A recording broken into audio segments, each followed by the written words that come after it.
नमस्कार, आप देख रहे हैं न्यूज़ वन इंडिया। मैं हूं आपके साथ कीर्ति बिंदल और बुलेटिन का आगाज बड़ी खबर के साथ कर रहे हैं दिल्ली से।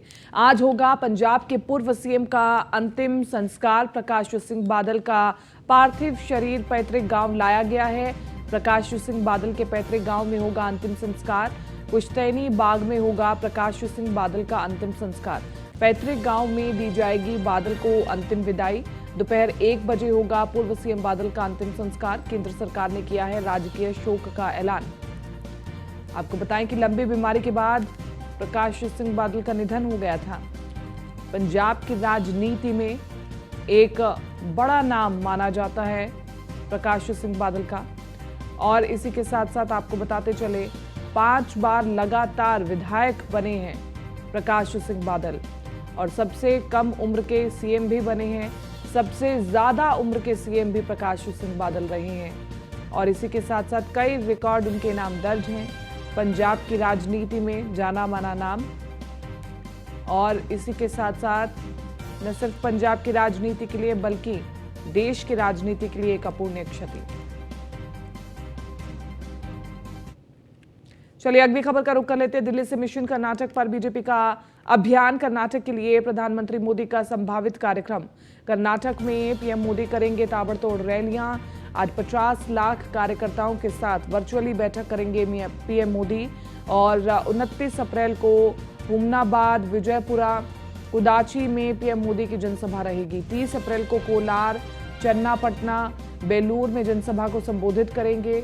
2 मई को चित्रदुर्ग, विजयनगर, सिंधनूर, कलबुर्गी में जनसभा करेंगे और 3 मई को मूडबिद्री, कारवार, कित्तूर में रहेंगे प्रधानमंत्री नरेंद्र मोदी। तो 6 मई को चित्तपुर, नंजनगुड और तुमकुरू ग्रामीण, बेंगलुरु दक्षिण में जनसभा करेंगे और 7 मई को बादामी, हावेरी, शिवमोगा ग्रामीण, बेंगलुरु सेंट्रल में जनसभा करेंगे प्रधानमंत्री नरेंद्र मोदी। तो देखिए मिशन कर्नाटक पर पूरी बीजेपी जुटी हुई है। खुद प्रधानमंत्री नरेंद्र मोदी 50 से ज्यादा रैलियां करेंगे। अगली बड़ी खबर भी दिल्ली से बता रहे हैं। सूडान से चल रहा रेस्क्यू ऑपरेशन का मामला। दिल्ली पहुंचा सूडान में फंसे भारतीयों का पहला जत्था। सूडान से रेस्क्यू होकर दिल्ली पहुंचे 360 भारतीय नागरिक। एयरपोर्ट पर लगे नरेंद्र मोदी जिंदाबाद के नारे। नागरिकों ने ऑपरेशन कावेरी के लिए प्रधानमंत्री नरेंद्र मोदी को दिया शुक्रिया और यात्रियों को घर तक पहुंचाने के लिए की गई बसों की व्यवस्था। जेद्दाह से यात्रियों को लेकर पहुंचा C-17 ग्लोब मास्टर। तो बड़ी खबर आपको बता रहे हैं, सूडान में चल रहे रेस्क्यू में भारतीयों के फंसे होने का पहला जत्था भारत लौटा है।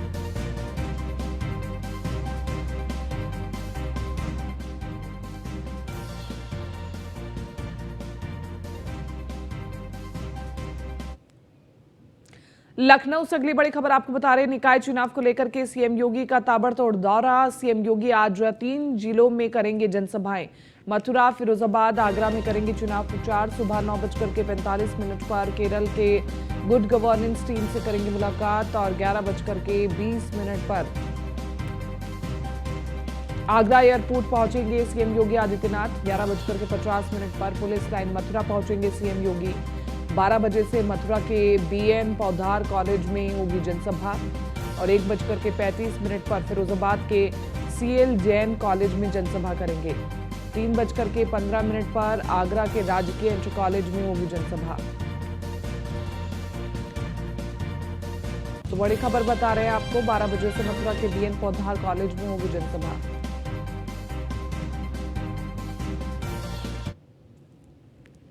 अगली बड़ी खबर भी लखनऊ से ही। निकाय चुनाव को लेकर के सीएम योगी का ताबड़तोड़ दौरा।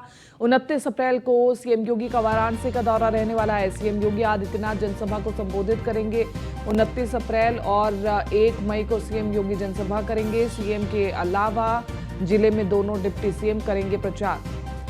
बीजेपी प्रत्याशी के पक्ष में सीएम, डिप्टी सीएम मांगेंगे वोट। सीएम योगी शिवपुर स्थित मिनी स्टेडियम में करेंगे जनसभा।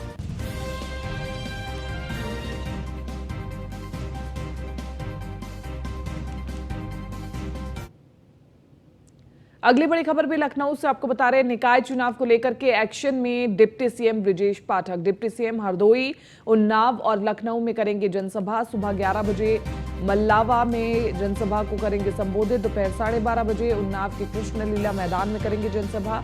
दोपहर 2:15 पर सब्जी मंडी गंगा घाट में करेंगे जनसभा और तकरीबन 4 बजे लखनऊ के इंटौजा में करेंगे जनसभा।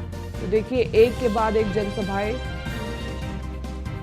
मुख्यमंत्री की ओर से भी और डिप्टी सीएम की ओर से भी। कहां पर प्रस्तावित दौरे हैं वो हम आपको बता रहे हैं। आगामी निकाय चुनावों को देखते हुए अब ताबड़तोड़ दौरे होंगे, ताबड़तोड़ जनसभाएं होंगी।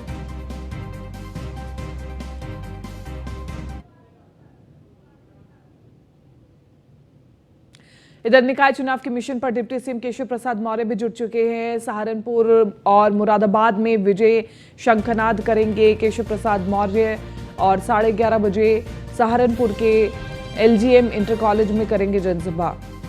1:15 पर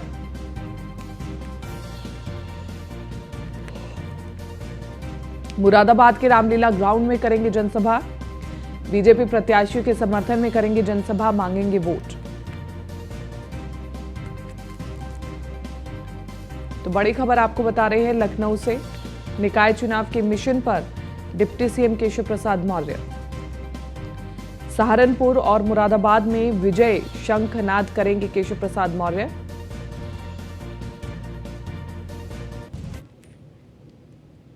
अगली बड़ी खबर लखनऊ से बता रहे बीजेपी प्रदेश प्रभारी और यूपी बीजेपी अध्यक्ष का ताबड़तोड़ दौरा। लखनऊ, बाराबंकी और अयोध्या दौरे पर रहेंगे भूपेंद्र चौधरी और राधा मोहन सिंह। भूपेंद्र चौधरी और राधा मोहन सिंह करेंगे निकाय चुनाव संचालन समिति के साथ बैठक। चुनाव कार्यालय में होगी पार्टी पदाधिकारियों की बैठक। तो 11 बजे लखनऊ के हलवासिया मार्केट में होगी बैठक और दोपहर 2 बजे बाराबंकी में जनसभा भी करेंगे भूपेंद्र चौधरी।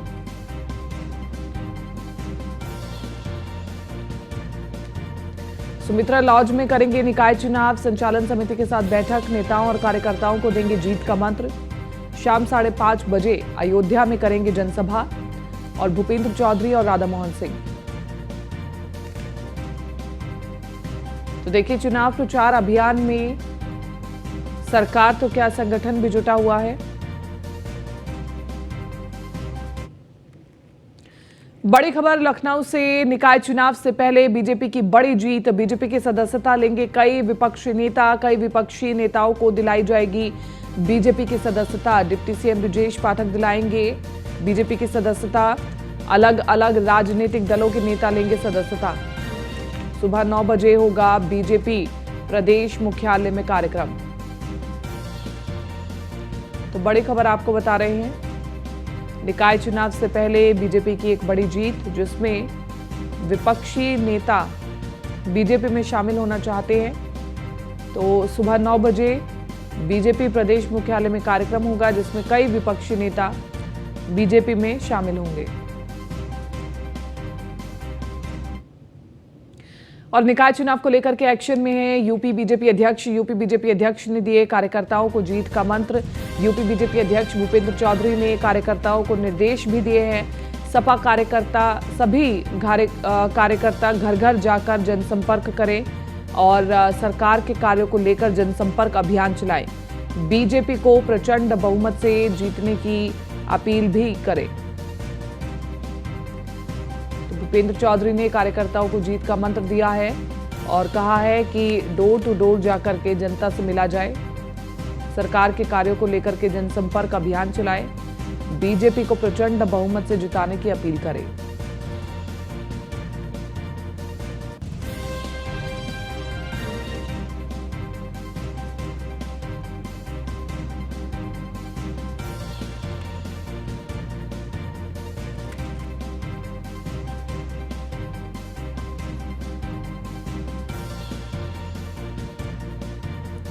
तो सभी कार्यकर्ता घर घर जाकर के जनसंपर्क करें, सरकार के कार्यों को लेकर के जनसंपर्क अभियान चलाएं, डोर टू डोर जाकर के बताएं लोगों को कि कैसा कार्य बीजेपी कर रही है।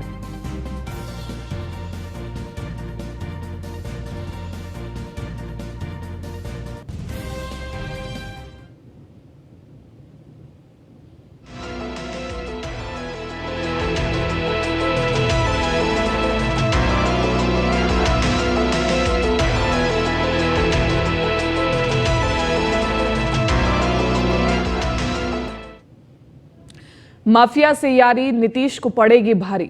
बिहार में आनंद मोहन सिंह की रिहाई होने के बाद से ही बिहार ही नहीं बल्कि यूपी की सियासत भी गरमाई हुई है। मायावती ने जहां रिहाई के ऐलान के साथ ही ट्वीट कर फैसले पर सवाल उठाए और इसे दलित विरोधी कदम करार दिया, तो वहीं बीजेपी भी बच बचा करके टिप्पणियां कर रही है। जाहिर है लोकसभा चुनाव आते आते आनंद मोहन सियासत की धुरी बन जाएगा, क्योंकि दलितों के नाम पर वोट मांगने वालों से ये सवाल जरूर पूछेंगे दूसरे नेता की आखिर एक दलित अधिकारी के हत्यारे पर इतनी मेहरबानी क्यों।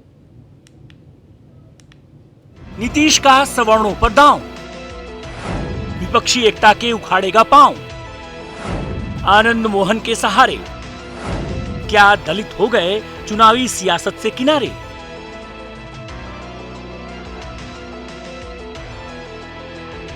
सबसे पहले मायावती का ये ट्वीट देखिए। ये ट्वीट उस वक्त का है जब आनंद मोहन की रिहाई की खबरें आई। मायावती ने छूटते ही बिहार सरकार को आड़े हाथों लेते हुए इस फैसले को दलित विरोधी करार दिया। जाहिर है इस ट्वीट के मायने समझना ज्यादा मुश्किल नहीं है। बिहार की सियासत जहां दलित, पिछड़ा और मुस्लिम के इर्द गिर्द ज्यादा घूमती है, वहां नीतीश कुमार का सवर्णों को साधने का दांव कितना कारगर होगा ये तो दूर की बात है। लेकिन इतना तय है कि विपक्षी एकता के फुग्गे की हवा निकालने के लिए ये कदम आत्मघाती साबित हो सकता है, क्योंकि मायावती कभी भी किसी ऐसे विपक्षी एकता के मंच पर खड़ी नहीं होंगी जिस पर उन्होंने दलित विरोधी होने का आरोप बढ़ाया है। मुश्किल आरजेडी को भी होगी, क्योंकि बिहार में छोटे बड़े की राजनीति ही आरजेडी की सियासी नींव है। जिस पर चोट हुई तो उसके लिए भी मुश्किलें बढ़ जाएंगी। फिर सवाल उठता है कि आखिर नीतीश बाबू ने ऐसा क्यों किया। इसका एक एंगल सुशील मोदी ने दे दिया। लेकिन आपने कैबिनेट की बैठक करके और संशोधन कर दिया और आप उसको विड्रॉ कर लिया उस सेक्शन को, और एक व्यक्ति को नहीं 27 लोगों को लाभ उठाने के लिए। हम लोगों ने कभी नहीं कहा था कि 27 लोगों को रिहा कर दिया जाए, लेकिन आपने एक व्यक्ति की आड़ में 27 अपने समर्थकों को, और लिस्ट उठाकर देख लीजिए उसमें कौन लोग हैं। एक व्यक्ति मुझे मालूम पड़ा, अशोक यादव, लखीसराय में जो रिहा होंगे, दुर्दांत अपराधी है जिस पर वहाँ पर कुशवाहा समाज के लोगों की हत्या करने का आरोप है, और बहुत सारे मुकदमे थे। आपने जिन लोगों को छोड़ा वो कौन लोग हैं। हालांकि सुशील मोदी की बातें कोरी सियासी हैं, इसका असल मतलब हम आपको समझाते हैं। बिहार की जातीय गणित पर नजर डालें तो कुछ ऐसी तस्वीर सामने आती है। बिहार की कुल आबादी में 15% कोयरी, 6.5% कुर्मी वोटर हैं। वहीं महादलित और दलित मिलाकर 16% के करीब हैं। ओबीसी वोटर्स की संख्या 24% है। सवर्ण 17% हैं। सवर्णों में ब्राह्मण, भूमिहार, राजपूत, कायस्थ शामिल है। यानी नीतीश कुमार का टारगेट है अपने कोर वोट बैंक में कुछ इजाफा करना, ताकि चुनावी फायदा मिल सके। आनंद मोहन, जिसका बैकग्राउंड भले ही अपराधी का है, लेकिन उसकी अपने सजातीय समाज में मजबूत पकड़ है। और जैसा कि बिहार का राजनीतिक इतिहास रहा है कि जातियों के अपने हीरो होते रहे हैं, बस इसी चेहरे का फायदा नीतीश कुमार उठाना चाहते हैं। लेकिन इसके साथ एक चुनौती भी है। अगर चुनाव आते आते बीजेपी और बीएसपी जैसी पार्टियां पूर्व डीएम जी कृष्णैया को दलित प्रतीक के रूप में स्थापित करने में कामयाब हो जाती हैं, तो नीतीश बाबू के लिए राह मुश्किल हो सकती है। इतना ही नहीं, आरजेडी और कांग्रेस दोनों के लिए भी तब यह असहज स्थिति होगी। ये बात और है कि फिलहाल कांग्रेस खुद को इस फैसले के साथ खड़ी है, लेकिन कब तक, इसके लिए चुनावी तारीखों के करीब आने का इंतजार करना होगा। बिहार में बहार है, चाचा भतीजे की सरकार है। जी हाँ, ये लवली आनंद आरजेडी की, उनके पति बाहुबली आनंद मोहन पूर्व सांसद रह चुके हैं। कृष्णन अय्यर के जिला अधिकारी के हत्या के मामले में अब तक जेल में थे। अब देखिए कानून कुछ इधर उधर किया जा रहा है, जिस तरह भाजपा के लोगों का चर्चा है। अब उनका कहना है कि आखिर आनंद मोहन को किस आधार पे बाहर निकाला जा रहा है। चाचा भतीजे के सरकार बनते ही अब बाहुबलियों को बाहर निकालने का मौका मिल गया, क्योंकि आरजेडी में जितने भी दबंग और बाहुबली विधायक जेल में बंद हुआ करते थे, वो क्यों ना पूर्व हैं या वर्तमान है या सांसद हैं, पूर्व हो या वर्तमान हो, उन्हें निकालने का काम अब इस महागठबंधन के सरकार में जोरों पे चल रहा है। कुल मिलाकर आनंद मोहन की रिहाई का मसला बिहार में जितना असर डालने वाला है, यूपी के लिए भी ये कम जरूरी नहीं है, क्योंकि सियासत का मिजाज दोनों प्रदेशों में लगभग एक जैसा है। जातीय ध्रुवीकरण के मामले में बिहार यूपी से ज्यादा सेंसिटिव प्रदेश है। ऐसे में देखना होगा आनंद मोहन का चेहरा सिर्फ जातीय ध्रुवीकरण की वजह बनता है या फिर जंगल राज के दौर की वापसी का मुद्दा। अब बिहार की राजनीति अब कुछ अलग ही रुतबा और नजर देखने को मिलेगा। हालांकि चर्चा हर जिले में चल रहा है। आनंद मोहन को निकालने को लेकर बहुत से लोग काफी खुश भी हैं, तो उनके समर्थक जहां खुश दिख रहे हैं वहीं उनके विपक्षी नाराज दिख रहे हैं। सहयोगी राजा तिवारी के साथ मनोज कुमार सिंह, पटना। और पूरे भारत में बिहार एकमात्र राज्य है जहां विकास का मुद्दा अक्सर बाहुबलियों और जातिगत रॉबिन हुड छवि के नेताओं के आगे फीका पड़ जाता है। फिर वो चाहे बाहुबली अनंत सिंह हो, सूरजभान या रामा सिंह, ऐसे बाहुबलियों का अपना एक खास आभा मंडल रहा है जिसने उनके सजातीय समाज के साथ ही सियासत पर भी गहरा असर छोड़ा है। इसी फहरिस्त में आनंद मोहन का नाम भी शामिल है, जिसके रसूख की कहानी जानना यहां जरूरी है।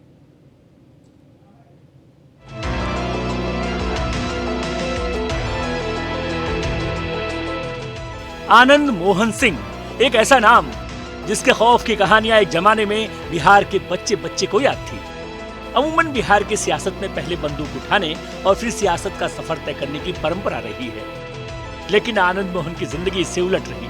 उसने पहले सियासत का रास्ता चुना और फिर बाद में जरायम का बादशाह बन गया। स्वतंत्रता सेनानी परिवार में आनंद मोहन का जन्म हुआ। सहरसा जिले के पचगछिया गांव के राजपूत परिवार से ताल्लुक रखने वाले आनंद मोहन ने जेपी आंदोलन से सियासी सफर शुरू किया। आंदोलन का खुमार ऐसा चढ़ा कि पढ़ाई छोड़ दी और इमरजेंसी के दौरान 2 साल की जेल भी काटी। उस दौर के प्रखर समाजवादी नेता परमेश्वर कुंवर को आनंद मोहन ने अपना राजनीतिक गुरु बना लिया।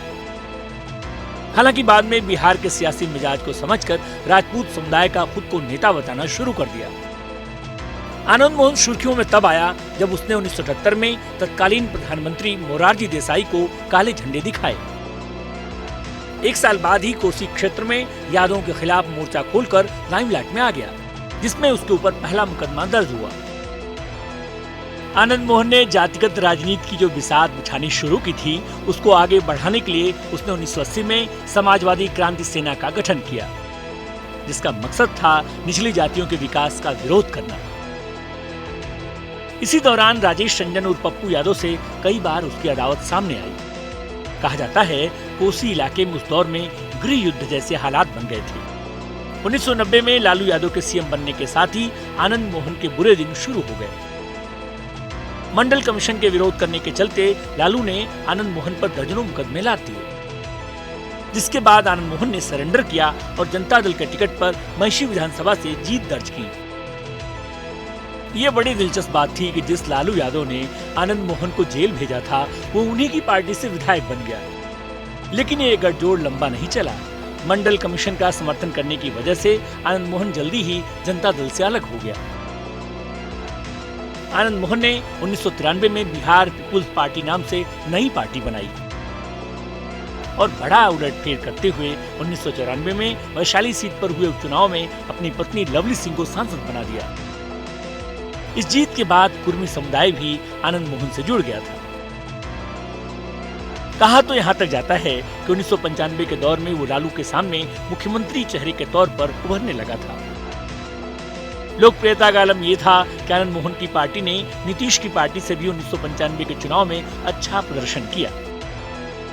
आनंद मोहन के सियासी जीवन का यह सबसे सुनहरा दौर था। हालांकि उसने अपनी पार्टी का विलय समता पार्टी में कर दिया था, लेकिन वर्चस्व कम नहीं था। साल 1996 में आनंद मोहन ने जेल में रहते हुए शिवहर से लोकसभा चुनाव लड़ा और जीत दर्ज की। 1998 में इसी सीट से दोबारा सांसद बन गया, लेकिन इस बार बैनर था आरजेडी का। 1999 में आनंद मोहन बीजेपी में शामिल हुआ, लेकिन आरजेडी के अनवारुल हक से चुनाव हार गया। बाद में कांग्रेस में भी कुछ वक्त तक आनंद मोहन शामिल रहा, लेकिन कांग्रेस ने उसे ज्यादा तवज्जो नहीं दी। इसी दौरान आनंद मोहन के गुनाहों का भांडा फूटा और हत्या के एक मामले में निचली कोर्ट ने उसे सजाए मौत दे दी। आजाद भारत में किसी नेता को मौत की सजा देने का ये पहला मामला था। बाद में 2008 में पटना हाईकोर्ट ने मौत की सजा को आजीवन कारावास में बदल दिया। जिस फैसले को 2012 में सुप्रीम कोर्ट ने भी कायम रखा। मामला था गोपालगंज के तत्कालीन डीएम जी कृष्णैया की हत्या का, जिनकी 1994 में हत्या कर दी गई थी। दरअसल 4 दिसंबर 1994 को आनंद मोहन के साथी छोटन शुक्ला की हत्या कर दी गई। शुक्ला की अंतिम यात्रा में भीड़ काफी उन्माद में थी। इस भीड़ ने आईएएस अधिकारी और गोपालगंज के तत्कालीन डीएम जीएम कृष्णैया को गाड़ी से निकालकर पीटा और बाद में गोली मार दी। भीड़ को उकसाने का आरोप आनंद मोहन पर लगा, जो बाद में साबित भी हुआ। इसी केस में लगातार आनंद मोहन जेल में है। रिपोर्टों की माने तो आनंद मोहन का नाम बहुत सारे केसों में था, लेकिन वो केस या तो राजनीतिक पहल की वजह से हट गए या आनंद मोहन सबूतों के अभाव में बरी हो गया। यह और बात है कि लगातार 1.5 दशक तक जेल में रहने के बाद भी उसका सियासी रसूख कम नहीं हुआ। जेल में रहते हुए उसने अपनी पत्नी को 2010 में कांग्रेस के टिकट पर विधानसभा का चुनाव लड़ाया, तो 2014 के चुनाव में समाजवादी पार्टी के टिकट पर चुनाव लड़वाया। जाहिर है आनंद मोहन का अपने समाज में सियासी रसूख शायद अभी तक कायम है। इसीलिए नीतीश कुमार आनंद मोहन के सहारे सवर्ण कार्ड खेलने की कोशिश में है। नीतीश कुमार कितने लालायित हैं इस बात से समझा जा सकता है। नीतीश कुमार ने 10 अप्रैल को बिहार जेल मैनुअल की धारा 484 उपधारा 1 में बदलाव कर दिया। इसके मुताबिक ये धारा बताती है कि समय से पहले किस कैदी की रिहाई नहीं हो सकती। लेकिन नीतीश कुमार ने ऑन ड्यूटी सरकारी कर्मचारी की हत्या वाली धारा हटा दी, जिसके बाद आनंद मोहन के बाहर आने का रास्ता साफ हो गया। एक तरफ जहां आतिक अहमद की यूपी में हत्या होती है, उसे अपराधी गैंगस्टर जैसा बताया जाता है, और यहाँ जो जिला अधिकारी की हत्या करता हो उसे स्वतंत्र निकलने का, घूमने का बिहार में मौका दिया जा रहा है।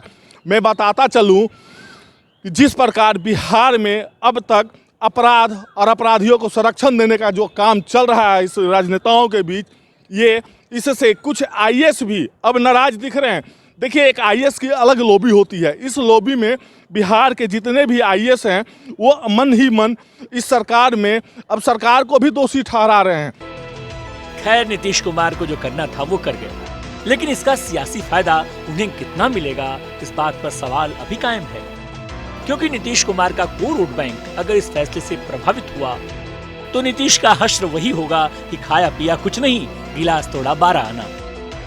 विपक्ष की बात सुने या फिर उनके महागठबंधन में जो साथ में कुछ ऐसे भी पार्टी के लोग हैं कांग्रेस के, जिन्होंने ऑन कैमरा तो बोलना उचित नहीं समझा, लेकिन उन्होंने यह भी कहा कि आने वाले समय के लिए लालू और नीतीश की जो बीच में दोस्ती है ये खटक कहीं ना कहीं जरूर पैदा करेगी, क्योंकि अब अपराधी संरक्षण बिहार में लेने लगे हैं।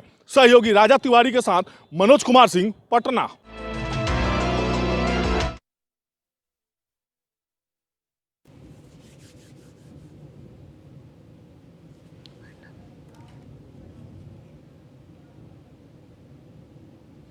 गाजियाबाद में बीजेपी के अंदर घमासान मचा है। निकाय चुनाव में टिकट बेचने के आरोप लगे तो सांसद वीके सिंह की बेटी मृणालिनी सिंह ने एफआईआर दर्ज कराई। वहीं बीजेपी के अंदरूनी कलह को लेकर के आरएलडी ने निशाना साधा। रिपोर्ट देखिए।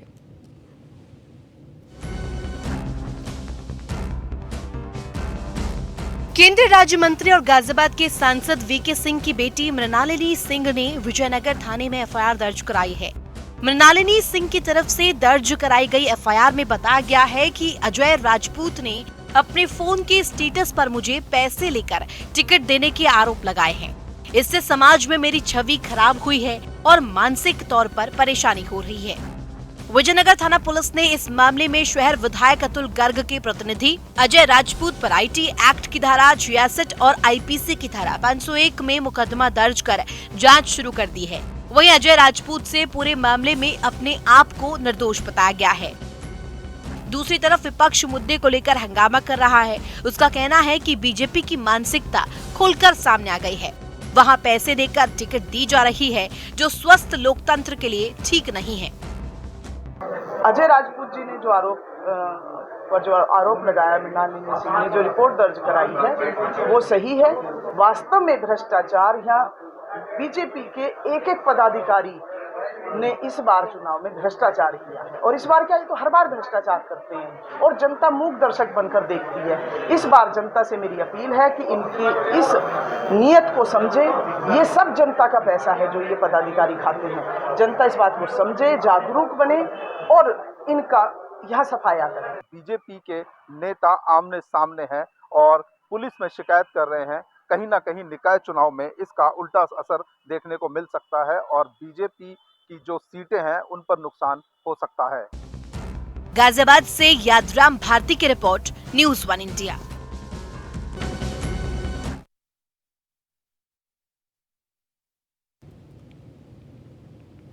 प्रदेश में नगर निकाय चुनाव का बिगुल बज चुका है। काफी लंबी मैराथन के बाद सभी पार्टियों ने अपने अपने प्रत्याशियों की घोषणा की। बीजेपी सपा जहां एक और जातीय समीकरण को साधने की कोशिश में लगी रही, तो वहीं बीएसपी मुस्लिम वोट बैंक को अपने साथ लाने की कवायद में लगी। देखिए रिपोर्ट।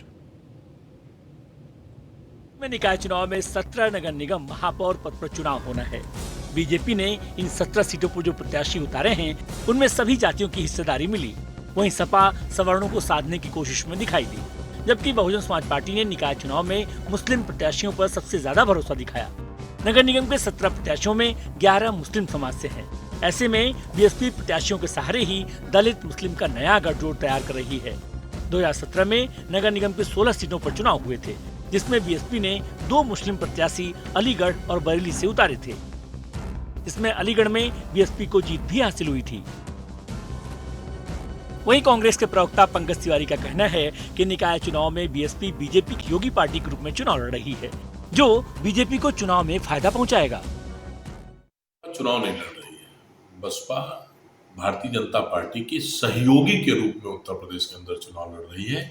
इसलिए उसने किसको, जो बीजेपी को फायदा पहुंचाने की कैंडिडेट के स्थिति में होगा, वो बसपा हर काम करेगी जिससे कि बीजेपी को, उसको मालूम है कि शहरी निकाय चुनाव में उसका कुछ नहीं, इसलिए बीजेपी को फायदा पहुंचाने के लिए बीजेपी को सुटेबल कैंडिडेट जो बैठेगा उसको उसने चुनाव लड़ा है। बीएसपी जो फार्मूला 2017 निकाय चुनाव में नहीं अपना पाई थी, उसे 2023 में लागू करने जा रही है। 2017 नगर निगम के महापौर चुनाव में बीएसपी ने सिर्फ 12.5% मुस्लिम प्रत्याशी ही मैदान में उतारे थे। वहीं 2023 में नगर निगम महापौर चुनाव में बीएसपी ने 64% से ज्यादा मुस्लिम प्रत्याशी मैदान में उतारे हैं। अब बीएसपी को इस नए फार्मूले का कितना फायदा मिलेगा, ये तो चुनाव के परिणाम तय करेंगे। पर इस नए फार्मूले से सपा का नुकसान तय माना जा रहा है। साथ ही समाजवादी पार्टी के प्रवक्ता मनोज यादव का कहना है कि बीएसपी सुप्रीमो मायावती मुस्लिम को अपना हितैषी बताने में कभी पीछे नहीं हटती। फिलहाल इस बुलेटिन में मेरे साथ इतना ही। दीजिए इजाजत, नमस्कार।